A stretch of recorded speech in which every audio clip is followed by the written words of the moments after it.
Half of you are awake. Awesome. Good morning, church. Now we're at 3/4. See, we're getting better. It's good. Thank you, worship team, for leading us in that. I was sitting there, and I'm like, you can always tell the cool factor, I guess, if you want to say, of a worship team by their drummer. I only say that because I'm the drummer at my church. So, yeah, there we go. See, drummers make the cool factor. I don't know why. I'm just going to say that. I'm biased, but it's the way it is. So, but again, good morning, church. My name is Terry. I am part of the Teen Challenge team here in Saskatchewan. Thank you for having us here today. Very much appreciate you opening up your doors to the church and having us come in to speak with you here today. If you look around the world, and you can see it on the news and everywhere else, there's so many people around this world that are lost and that are broken. Psalms 34:18 says, "The Lord is near to the brokenhearted and saves those who are crushed in spirit." Jesus came to seek the lost and the broken. And he's calling us here at Teen Challenge to do that exact same thing. Addiction can happen to anyone, right? Do you guys know the answer to that question? Yes, addiction can happen to absolutely anyone. No one is immune for this. It can happen to anyone with all walks of life, all ages, male, female, rich and poor, sinners, and unfortunately, it does affect the saints as well. Painful experiences, trauma as a child, or even trauma as an adult. Who's got stress? Anybody got stress? I drive with these guys. I've got stress. Stress, anxiety, depression, fear, hardships, mental and physical injuries, peer pressure, temptations from your friend groups.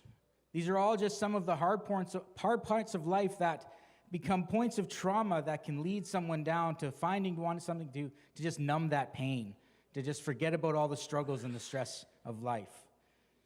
John 10:10 says, "The thief comes only to steal, to kill, and to destroy." Like I said earlier, if you look around the world, that is what the enemy is doing. He's doing his very best to try to steal, to kill, and destroy everything that God has created in this world, everything good, he's trying to destroy.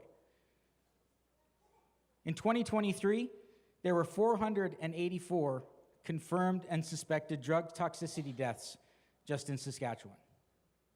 That was over and above the year before. That's more than one a day. I was reading earlier this week, it said that from January to March, there was already 113. So we're already on track to have a larger number than we did last year. The enemy is doing so much work to try and destroy the lives of the people that God created, to destroy the lives of God's children. There's so many that are broken, hurting, and hopeless. But there's more to John 10:10, right? You got that first bit, but then the second half of John 10:10 is the exciting part. Jesus says that I have come that they may have life and have it to the full. We want to echo those words here at Teen Challenge. Our mission at Teen Challenge is to demonstrate God's love by helping individuals become free from substance addiction and equipping them to live full and meaningful lives. Not just to live a life without their addiction, but to live a life that is full. Now, what does that mean? What does that look like, a life that's full? That's a life full of joy, happiness, laughter. Everything that God has wanted for that person, they can now have. There's a great need for our ministry here in Saskatchewan and across the country. And we want to be there for those who are hurting and those who are struggling, to provide help, to provide hope, and freedom from addiction, and discover the life-changing power that only Christ can give. Here at Teen Challenge, if you don't know, we provide a 12-month in-residence program. It's faith-based, alcohol and drug recovery program for men and women 18 years and older. We've got 9 centers in 3 different regions all across Canada. But here in Saskatchewan, we're blessed that we've got 2. We've got the Saskatchewan Men's Center near Allen, which is where we're from, and you've got the Prairie Hope Women's Center near Hague. Now, you look at those 2 buildings, and you go, well, that men's center looks really nice. It looks cozy. It's a repurposed church that's been moved about 4 times, added on, built on, and then you got the women's resort. It is a beautiful building, and I tell the guys that they will never go there because they will have it destroyed in about a week. They'll have it looking like theirs. But we are absolutely blessed to have these two centers. That women's center is still relatively new. It's been up for, I think, maybe close to about 5 years now. And it was built specifically for us. That's not a repurposed building. That's a brand new build that was built specifically for Teen Challenge and for our needs. And we are so blessed to be able to help the men and the women of this province. But we also get women coming from Alberta, because there's no women's center in Alberta. So we get a lot of the women coming from Alberta coming to join us with our program here. But that is where our ministry happens. That is where lives are being changed every single day. Inside the walls of those centers, these people come and they're broken and they're hurting, and they can find hope and they can find freedom, and they can regain what they lost. They can regain families. They can regain children. This is what we try to do with Teen Challenge. We know that cost can often be a barrier to treatment, and we believe that every person should have access to help. So we try to remove that barrier a little bit as best we can. Clients that come to Teen Challenge only pay $1,000 for our 12-month program. Not $1,000 a month, just $1,000, and that is it. Nothing else. We fundraise the rest, providing ways that they can give. People can come and give, and that's how we do. We fundraise every other aspect of that. Now, it's not a cheap program to run. I think it's somewhere in the realm of about $40,000, $45,000 to put one person through the program every year. We fundraise most of that through different types of things. We've got events that we do. We had a gala last year. That was our biggest gala that we've ever had. I think we raised upwards of $260,000 at our gala, which was absolutely amazing. We have golf that we do, and we've got other people that come in and do different events for us as well. But this is when we provide what we do, is we provide these places for people to come to be safe. It's a safe space for them to be, where clients can receive individual and group therapy, Christian education, discipleship. We try to teach them transferable life skills, community outreach opportunities. Our ministry works, but it does need support. You're going to hear from a couple of guys here in a little bit that have benefited from this program. Both of these guys have graduated. They're both passed on to their full program, and they've gone on to their phase 4, which is an after program. You're going to hear from them in a little bit. But if you want to give, when you came in, you probably got one of these. This is our journey brochure. This is our fundraising. This is our sponsorship program. If you open it up inside, there's this little thing here with the QR code. You can scan that, and it'll take you directly someplace that you can give, or you can put everything inside this envelope. You can either drop it in the offering box at the end, or you can just give it to me directly at the table. Or I don't want to pressure you today, so if you can take this, take it home, pray about it. Pray about what God wants to do. Maybe he wants you to give a lot, maybe you don't want to, maybe you can't. I totally understand. Finances are tough nowadays, I get it. But if you do and you do feel led to give, you can just drop this in the mail, and it comes directly to us at the office as well. But we do have our debit machines and that at the back as well to give. But you are giving to so much more than just another recovery program. When you give to Teen Challenge, you are giving someone their life back in more ways than one. You are giving them Christ. You are giving them a way to be able to live their lives full as Jesus wants us to live. The men and women that enter Teen Challenge, they come battling these life-controlling addictions. They're hurting, they're lost, looking for hope. And while they're here, they begin to grow a relationship with Christ, and he gives them that freedom, that peace, and gives them that hope for their future. 2 Corinthians chapter 5, verse 17, and I like to read this from the NLT version when I do. It says, "This means that anyone who belongs to Christ has become a new person. The old life is gone, and a new life has begun." They've become a new person. That old life that they were living in is gone. Christ is now in control of their lives. That addiction is no longer in control. Christ is in control. They're a different person than they were. To see what God's doing in their lives is nothing short of a miracle. So at this time, I'm going to invite one of the guys to come on up, and we're going to do what we call a Q&A. I'm going to ask him some questions, and he's going to answer them. He gave me his list of questions, but I have my own secret list of questions. He gets scared every time I do something like this. I don't have a secret list of questions. Come on up. We'll introduce you as come up. I promise I'll follow your questions. Well, if you don't, I'll like pass out. Yeah. I'm already super nervous, so just bear with me. I'm really sorry. All right, let's get you to introduce yourself. Tell us who you are, where you're from. My name's Oakland. I'm 25, and I was born and raised in Saskatoon, Saskatchewan.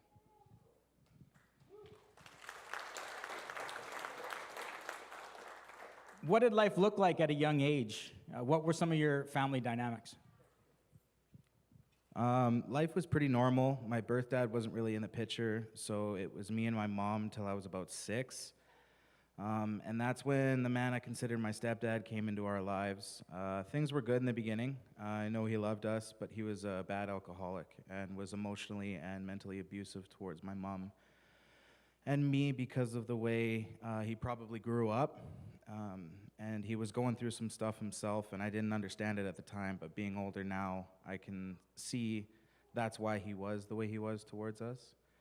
I asked my mom later in life why she stayed, and she said it was to give me a father figure growing up, which, that's incredible. When I was younger, I would always ask where my birth dad was and why he wasn't around and how it made me sad. And her being a single mother with her first child, she always tried to give me anything I asked for, even if it hurt her in the long run. I haven't asked her this, but I feel the other reason she stayed was because she had my brother with him and didn't want to take my brother away from his dad. At what age was your first experiences with drugs and alcohol? Probably around 17 or 18-ish, I'd say. It started with marijuana after a very close friend of mine passed away. I started partying more, drinking, smoking, and eventually becoming a full-blown chronic. I was skipping school to smoke weed with my friends all day, coming home super late, high, hoping my mom wasn't awake. Alcohol wasn't really a huge issue back then, but it was all, pretty regular teenage stuff, I guess. When did things start to get out of control for you, and what did it look like? And we're just going to keep you renewed 2 questions in a row. I'm going to make you do 2. And what was your rock bottom that kind of made you come to Teen Challenge? When we say rock bottom, it's usually that's where people hit their lowest point. And that's usually the part that makes them change. We've got guys and ladies and women that come to our program that haven't quite hit that rock bottom yet. And they come and they don't stay because they don't see that they're not desperate enough for it yet. They don't want it for themselves sometimes yet. So that's what we mean by the rock bottom. Okay, bear with me. This is going to be pretty long.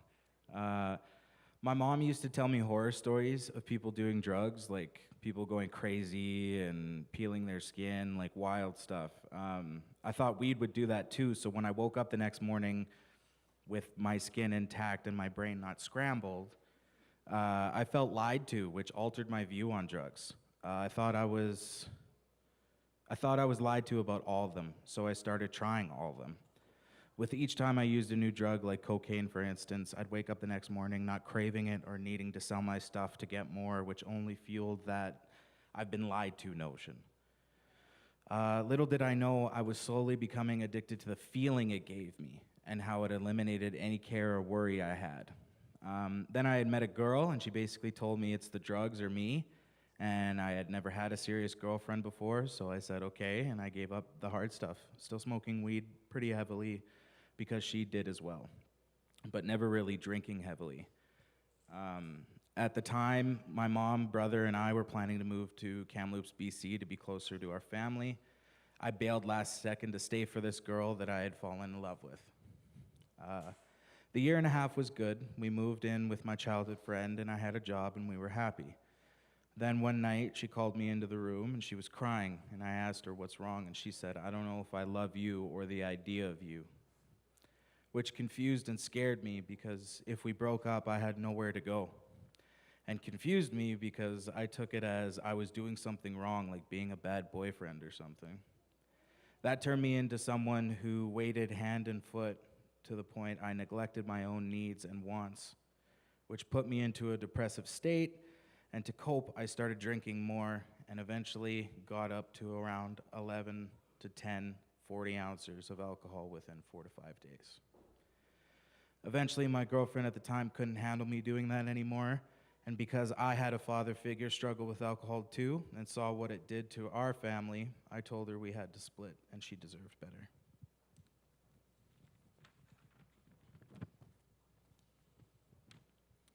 My rock bottom moment. So around this time, after 3 years of a very codependent relationship, my mom was living in Watrous, so I decided to move in with her to get sober and start my life over. Once moving in, I had trouble staying sober, and my mom got to see firsthand how bad my alcoholism was. I was in a codependent relationship for a while and forgot my wants, needs, and ultimately who I was. I held a lot of my identity in that relationship, so when we separated, I felt a part of me left too, further plunging me into my addiction. My mom couldn't see me like that anymore, and we were arguing like crazy too because I was drunk all the time. So she helped me find a place with a person who was wanting to get sober too. Only this person was a drug user, and at the time, I had no desire to do any drugs, or do drugs anymore. That part of me was gone, or so I thought. So I ended up moving in with him, and things were okay. He was staying sober, and I was still slipping up, which made me feel like a drag and a failure. Also, at this point, my mom had to cut communication with me, which also hurt me too, because I felt she didn't care.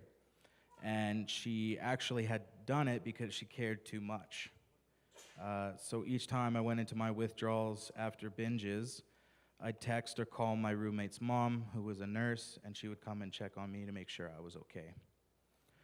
She saw I was struggling, but never judged, and came to pick up the pieces of me I broke over and over again. Then one day, we planned to head to Saskatoon to get food from Costco, and I had called her to ask when she was coming, and her boyfriend picked up and said that my roommate, her son, had passed away while spending the night at their house. And I had started to develop a friendship with that guy, so this hit me like when I lost my close friend, and gave me an excuse to go full throttle. Now, not talking to my mom and my roommate passing away, I started drinking hard and using drugs again, only this time alone in my apartment, and it hit me. Sorry guys, I know this is super long. It hit me one night that I could die here, and because of not keeping in contact with my mom, nobody would know until it's far too late. And that scared me. My mom had mentioned one of the times I was over there something about Teen Challenge, and I brushed it off till my landlord at the time, of all people, mentions Teen Challenge is having an outreach at his son's church, and said if I'd be open to checking it out, he'll drive me there and back.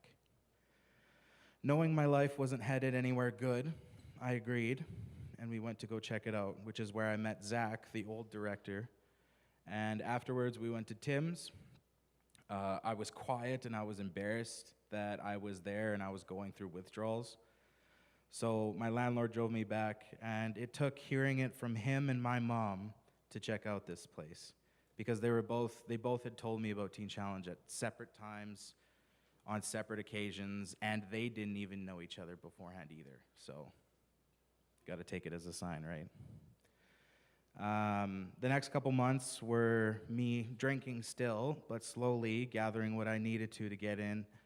Eventually, I made the choice to change my life sooner rather than later.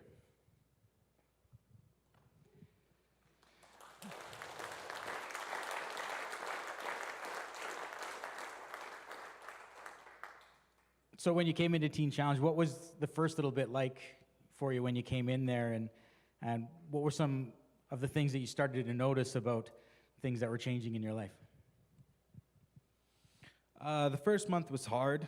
You know, you get so used to living by your own rules and not submitting to the rules that at the time I thought were silly. I had also entered the program in February, and in this program, the winter months are typically the slowest because it's cold outside and there's really nothing to do anyway.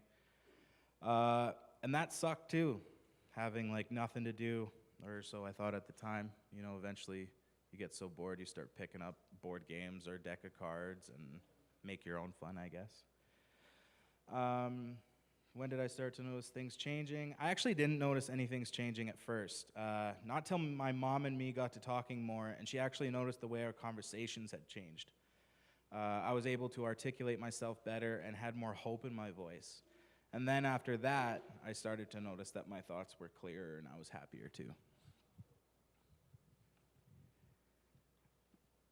What are some of the hard parts of your program and some of the highlights of your program that you've had since you've been there? And I know your highlight's been me, so you can just skip over that. Yeah. All right. Fair enough. For sure. The hardest part of my program, I gotta say, was learning to ignore all the crap and not let other people bother you.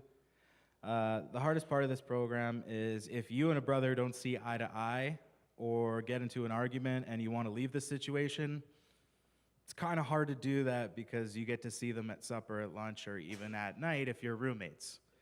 So it was also a blessing, though, in disguise, I guess. And I didn't realize it until, I had been out of the program and I've been doing my phase 4 for a bit, that I realized it taught me to forgive and forget, which I think is super important.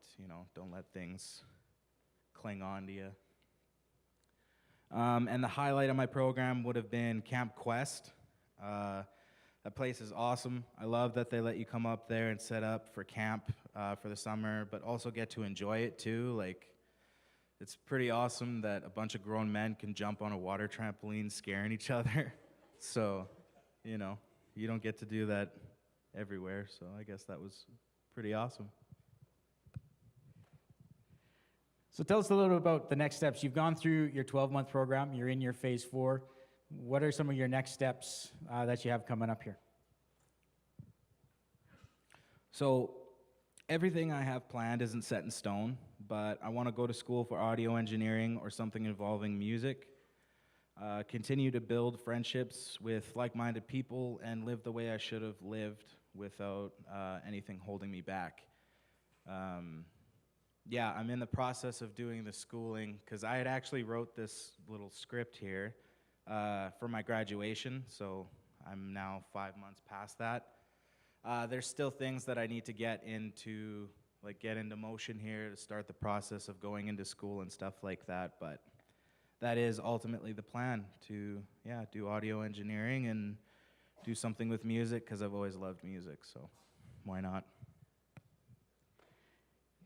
What would you say to someone here today to encourage them about if they're looking to get that help that they need, and tie it up with their favorite Bible verse at the end there? I would say I encourage you to find that help that you are seeking or considering seeking. You're worth it. Someone in your life loves you and looks up to you no matter what you've done, like I did my friend. Another thing that I truly like, I just found this quote out a couple days ago. It's from a famous Japanese writer. He said, pain is unavoidable, but suffering is optional. And I really like that. Yeah, there's no point in suffering anymore, right? And, God can take away a lot of that suffering if he's by your side too. So. And then my favorite verse is from Proverbs 11, verse 17. A man who is kind benefits himself, but a cruel man hurts himself. And I think that's super important because in this world there's a lot of hate and a lot of negativity that comes from everywhere, social media, all that stuff, and I think we just need to be kinder to each other. Thanks, Oakwood.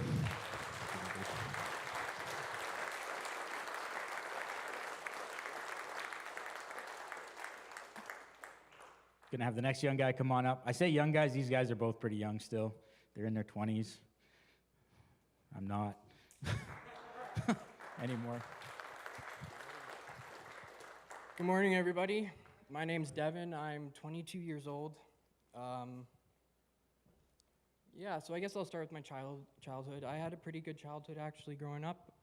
The only issue for me was probably the divorce of my parents. They divorced at a really young age. 50-50 custody, bouncing back and forth was really hard and confusing, and just wanted to chill as a kid, but you know what? It worked out. But one other thing, my mom was a severe alcoholic. I started realizing that when I was about 10 or 11 or 12, and started affecting the way I felt at home. So I started experimenting with weed in grade 7. I was probably already addicted to cigarettes by grade 8. Going to high school parties, grade 8. That got me associated with using meth. And I was about 15 years old when I was fully blown addicted to crystal meth. It drove me to drop out of school, started living on the streets at a really young age, living with drug dealers and other using friends. I've been to treatment several times, but I never actually wanted to do the work. And like he said, I didn't think I actually reached my rock bottom, but realistically I did, because I was homeless. Being a teenager, that was probably a big rock bottom, but I didn't see it that way. It wasn't until COVID hit, being isolated, when I started using fentanyl. And as soon as I tried fentanyl, it took hold of me and it wouldn't let go. When I first started using it, there was a year there. I think I've overdosed like 12 times in the span of 5 months. So I quickly seen that if I kept doing this, that I was going to die. There's no word of a doubt.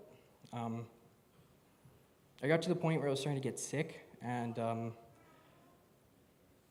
it drove me mad. And I finally reached out to my dad, which I wasn't really talking to that much, because he isn't one to like hanging out with drug addicts and stuff. So I actually reached out for help, and he got me connected to this treatment center down in Estevan. And I actually did really good. I did a 9-month sober living program there, and then I started working in the oil field. Lasted about a year, and then I started making lots of money, and then it drove me to actually relapse. And then I had a really bad stint in Estevan.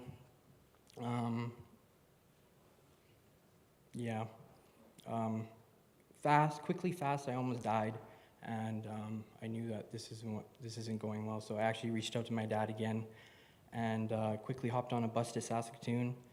And it's a funny story. It's hard to explain.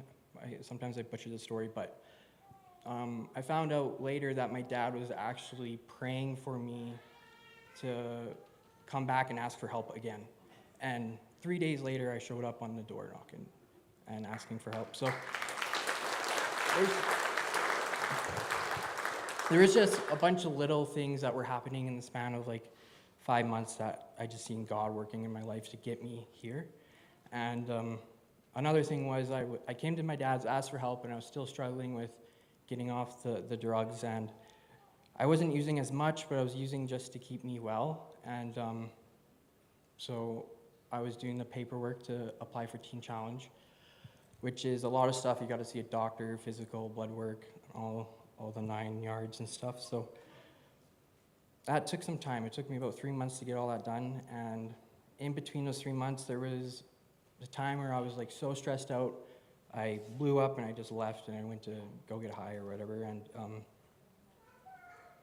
I think a day later I ended up on a park bench somewhere in Saskatoon, and I guess I passed out on this park bench, and it was like 9 in the morning, and these ladies came out to open up their shop, and they were like waking me up, asking if I needed an ambulance. And I was like, no, please don't call an ambulance. I do not want to go to the hospital.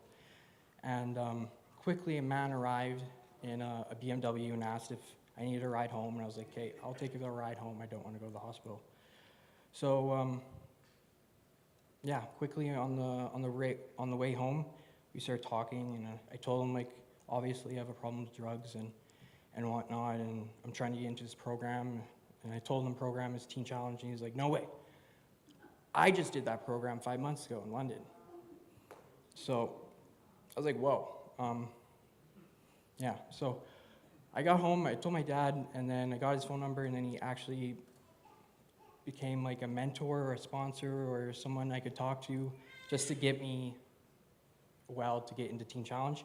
And quickly, I don't know, maybe a month later, in July 19th, I got into Teen Challenge, and wow, it was a life-changing experience. I mean, when I first got there, I wasn't too sure, like, how am I going to last a year? But quickly, I started to meet the guys there, and I started to see, like, wow, a huge change in these people's lives. Like, if they could have been there and they're here now, I mean, I can be from there to here now. And it just motivated me to stay and dig deeper into the motions of what they're doing, like Bible studies, reading the Word, talking to a counselor and stuff. And quickly, I think it was like 3 weeks in, probably like a year from today, I actually gave my life to the Lord. I never felt so at peace in my life. I think if I didn't do that when I did, I don't know if I would have lasted at Teen Challenge. It just probably wouldn't have made sense for me at the time. So here I am today. I graduated the program on the 19th, doing an internship with the guys there. The reason I chose to do the internship, I just think it would have been better for me just to have like a steady, I don't know what the word is, like transition into society, and then like helps my face more, work with the guys, and just have a little more experience. I'm looking at doing my GED and getting my driver's license back. My sister's getting married in January, so in the Dominican Republic. So if it wasn't for this, I probably wouldn't have actually made it to the Dominican Republic. So I'm super excited. Looking forward to what life has ahead. Thanks for listening.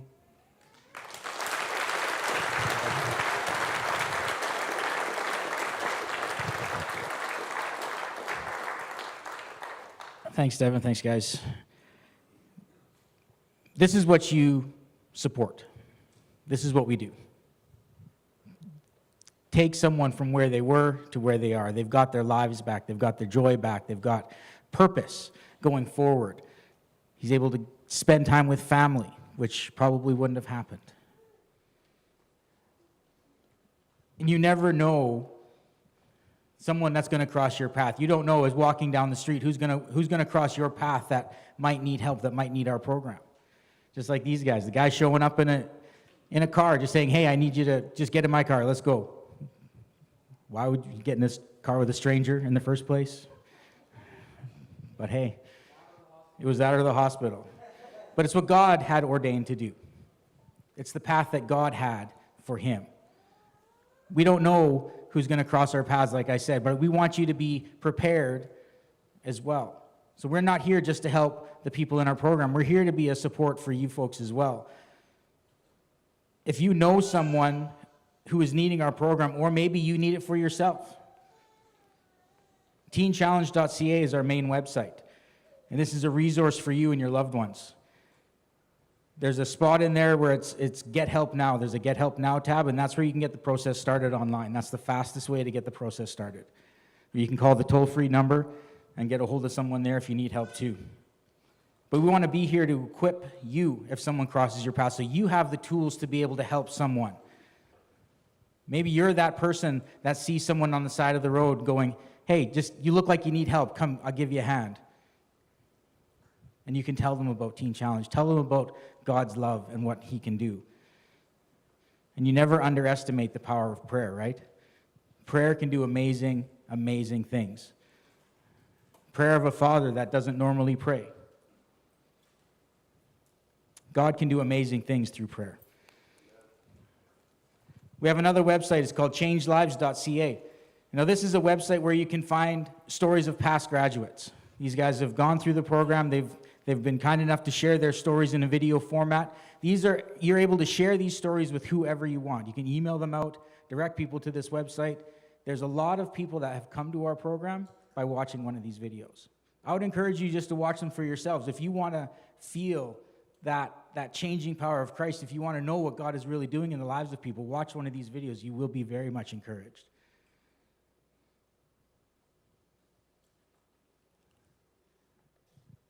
We do have events. I don't think I took that slide out, but we do have events coming up here again in the new year. We don't have any dates set up for anything like that yet, so I can't tell you anything about them. We'll have a gala, and we'll have another golf tournament. So if you want to take part in that, just kind of keep watching the website, and those things will show up there eventually. But as we said, we do need your support for this program. This is what you're giving to. These guys' lives are changed because of your generosity. But above all else, I just ask that you pray for us. Above all the finances, above everything else, I ask that you pray. This ministry that we have is built on prayer. We exist because of prayer, and we're sustained through your prayers. Pray for our staff. Pray for our needs to be met. Pray for a blessing for those who can give. But most importantly, pray for the men and women and Teen Challenge. Pray for their health. Pray for their safety. Pray for their future recovery. And pray for the healing hand of God in their lives. So just in closing, I hope that these stories that these guys were able to share with you today have been encouraging. And the insight into our program here a little bit has been helpful. I just want to thank you again for supporting us and bringing us here today to be able to share with you. It's much a blessing. Your support means that every single day, men and women's lives are being changed in very real ways. I'm in a special place. I get to see these guys. I saw both of them, I think, day one when they first walked through the doors. They were coming in for intake, and I saw both of them when they walked through the doors. To see where they are now is amazing.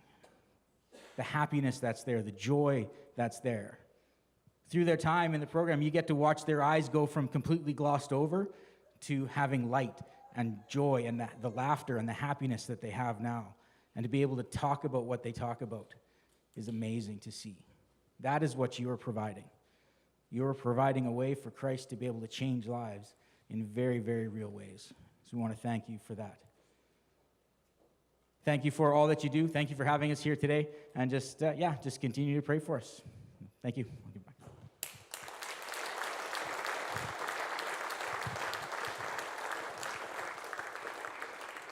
Well, thank you guys. Thanks for being bold and sharing, fellas, and God bless you on your journey.